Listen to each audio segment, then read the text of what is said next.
Steel on Steel. Well, one of the more popular phraseologies that people like to throw out when they don't want to hear about ongoing agendas, especially claims of things moving us towards a global government, towards a regional government like NAFTA, which is what it was, because if you go back deep enough into some of the globalist literature, you discover they were talking early on in the 70s about doing end runs around national sovereignty, eroding it step by step, creating regional alliances, thereby transferring very gradually the power of individual governments to the regional alliances, which could then more easily be molded into national alliances. And that's what you've seen in all of these treaties. And lo and behold, there was even just recent discussion, is it now time to make the European Union a republic of Europe? Funny that. Didn't we know that's where they were headed to all the way back when they started with those cold treaties and the common market? Welcome back to Steel on Steel. John Loeffler here with you. And it's going to be a little harder for people to claim conspiracy theory in the future because of the tremendous emphasis put on the conspiracy theory of the media about the collusion between Trump and the Russians. But maybe there's something there. Recently, Zbigniew Brzezinski passed away, one of the premier one-worlders out there who worked for that during much of his life. He was co-founder of the Trilateral Commission and author of the book Between Two Worlds, Transition from the Nation-State World to the New Order, or the New World Order, or the new global alliance that was going to emerge from that, along with the Rockefellers, with which he collaborated, and they were unabashed in saying what it was they were up to. Now the question is, what do the globalists think about Mr. Trump? There was shuttling going on between Russia and the United States on the part of Mr. Henry Kissinger, former Secretary of State during the Nixon administration. And it seemed like he was over there proposing, according to an article in Pravda, that there was some dissent among the globalist powers that be about their attitudes towards Mr. Trump. And there were two factions. One was sort of the global socialist faction. The other was a more conservative global capitalist banking faction. And that faction seemed to be backing Mr. Trump. Where does all this stand right now? I don't know. I just thought I'd open up this conversation, since in the summertime here on the program, we do more perspective pieces rather than chasing news. So I thought we would have back on the show Dr. Dennis Cuddy, who has written a large number of books on the subject of the global powers that be, the global elites, their ideas, their goals, their methodology, how it works out in real time, along with the history of education and quotable quotes. Is one of the reasons why everybody is just so deliriously upset with President Trump is because he just might succeed in overturning some of these long marches to the sea that we've seen, so to speak, in terms of globalism or socialism. Sure. There is what's called an establishment, and it involves both Democrats and Republicans. And you were asking about the vitriol. You hadn't heard such vitriol in a long time, and that's one of the reasons. And you can tell that the press and media are going along with this in the sense that they haven't under some previous presidents, and that's because you would have leading Republicans like Mitch McConnell who don't really care for Trump as well, because he may succeed in upsetting the apple cart. And an example I had given you was you could see that they're very, very intense in their investigations of every little thing that Trump does, but they will not, say, investigate in any depth Mitch McConnell's relationship with Humana or Kentucky Fried Chicken or whatever that are headquarters in Louisville, which is the area that he's from. And there's plenty, I'm not saying there's anything criminal, but there's plenty of back and forth. David Jones was the founder of Humana, and he once needed $10 million in federal funds for a particular project, and good old Mitch comes back with $38 million. And then, lo and behold, Jones is very helpful to McConnell and his foundation, and his family under his control had donated $1.6 million to McConnell Center at the University of Louisville. And so there's like this mutual benefit that's going on. And the Kentucky Fried Chicken, headquartered in Louisville, of course, has a big presence in China, which is where Mitch McConnell's wife's ancestry is her. Elaine Chao, who's also a cabinet officer in the current administration, her father's very close to the Communist Chinese. So you really do have this establishment that involves both Democrats and Republicans against what Trump's doing. Also, I believe when we last talked, we were mentioning the deep state and how that's part of it.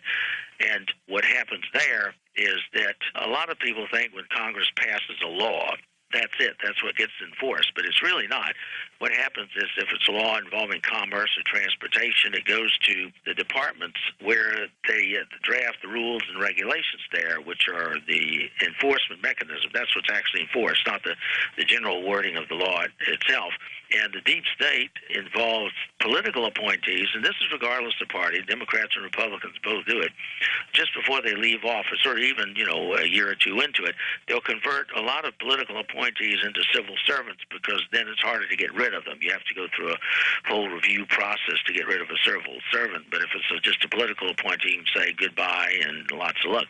And those people usually are the key individuals in important positions who wind up doing a lot of the drafting of rules and regulations. And so if you don't have a great deal of experience, and Trump does not, then what happens is the old saying when I was in Washington was personnel is policy. So those individuals in the deep state who have been converted to civil servants by Obama are there and up to mischief, as they are. When I was in the Reagan administration, the Carter holdovers were basically doing the same thing. And so what you have is a tremendous amount of influence. The power leaders, I call them, they actually like presidents who think a great deal of themselves but don't have a lot of experience. And so you would have individuals like Obama, for example, who was in the Senate briefly before he ran for the presidency, and he didn't even attend some foreign affairs committee meetings and so on. And they perceived him as charismatic, but he didn't, because of his lack of experience, then personnel really did become tremendously important who he had around him. Same thing with Trump, the undersecretaries, the deputy assistant secretaries, and so forth, because those people control the flow of information with which the president has to make a decision, and they determine what he hears and sees and what he doesn't hear and what he doesn't see. And that's extremely important in terms of what is possible and what's not possible. And so what you'll find is the president becomes heavily reliant on those people, and that includes Trump. And so you will see Trump making a lot of proclamations during the campaign, but he seems to be now backing off a little bit on his concern about the issue of climate change. He's not so determined to do anything about it, and that's after a conversation he recently had with the Pope and also Gary Cohn, his National Economic Council. And what you have to remember is people like Cohn and his son-in-law, Jared Kushner, are Democrats, and so they come with that Democratic philosophy. Now, they may not be raving leftists, but still they have decided to be Democrats rather than Republicans. So you know that he's not going to get a lot of conservative advice. And so he's slowed down a little on building the wall. He really hasn't removed, as Mitch McConnell said he would do. Mitch McConnell said he wanted to remove Obamacare lock, stock, and barrel. Well, that's run into some roadblocks as well. And so what you have is, on the one hand, Trump sort of backing off on a number of issues, and then he put cabinet positions in, like Betsy DeVos, who may be well-intentioned as Secretary of Education. But what you find is that she is not abolishing the department. She's trying to use it to right some of the wrongs. Well, there's a danger in using something to right the wrongs of that deep state again, because the people in there are very politically savvy. They've been around a long time. They're former Obama holdovers. They know how to, delay activities. And also, she's pushing school choice in the sense of charter schools or vouchers. And the problem with those two things is they look good on the surface, but you have to remember that charter schools are really public schools. They're still public schools and subject to those rules and regulations. And vouchers or tax credits, again, they sound very good, but you have to remember, and I remember this back from the early Reagan years, there was a decision made, Waltz versus Tax Commission, where a liberal judge basically said that a voucher or a tax credit was similar to an indirect government subsidy, and therefore federal regulations and rules could be attached to it. And so I can just see, even if they're successful in having a lot more choice in schools rather than run-down horrible public schools, that at some point there's going to be some judge who says, okay, all you homeschoolers and religious schools and private schools and so forth, since you or your students who are attending your school are getting some sort of government subsidy, we're now going to make you obey federal rules and regulations. So he is fraught with peril to his term in office here, and you can already see the influence of him backing off for various reasons. So I guess the question is, how is it seems like we have been moving just in a very, very steady leftward towards progressive Marxism. We're moving away from anything that resembles constitutional government.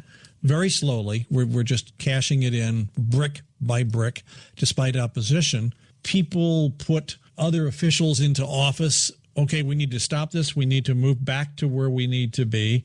And yet it doesn't seem to work, which of course leads to disillusionment of the electorate. So can we anticipate that move will continue? Well, my guess is there's a lot of people behind the scenes, and they're planning what will happen. And what you have are, I hate to say this, but the presidents are often puppets. As I said, they think very highly of themselves, and they're not really dumb, but they are somewhat ignorant.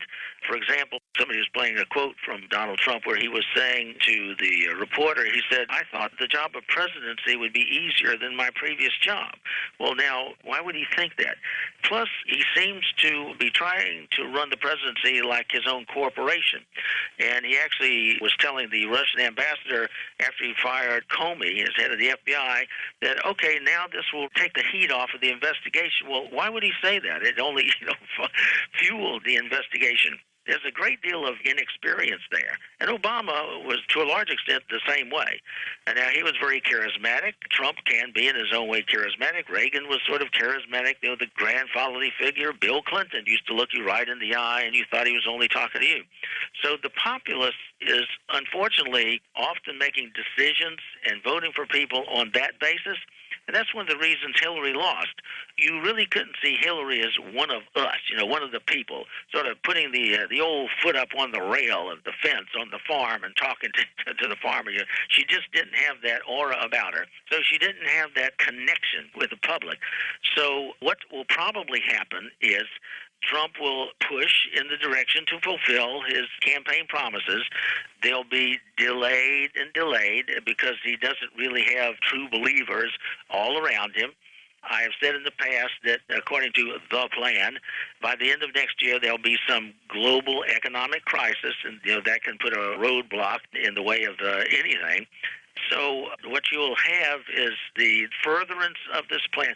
There's a statement in the past, and it really is actually very, very true, that to a large extent, events have their own momentum, their own inertia, and presidents, try as they might, are not able to stop the march of history.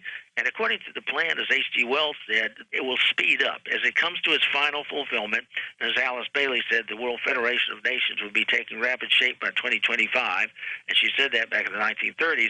There's only so much that a president can do because this inexorable flow of events, and the power elite, as I call them, the George Soroses of the world, David Rockefeller, who recently died, and his agent, Brzezinski, who recently died, were very instrumental in that. Kissinger is still around, and Kissinger's had private talks with Putin. He's a friend with Putin, private talks with Trump, private talks with Hillary Clinton, and he's one of these agents who gives them the word. This is what you need to do. And when you don't have a lot of experience, you're pretty much susceptible to that. Dr. Dennis Cuddy, let's punch out for a station break right now. We'll be back. We're at SteelOnSteel.com. I'm John Leffler. Tell your friends about us and our podcasts. The program is Steel on Steel.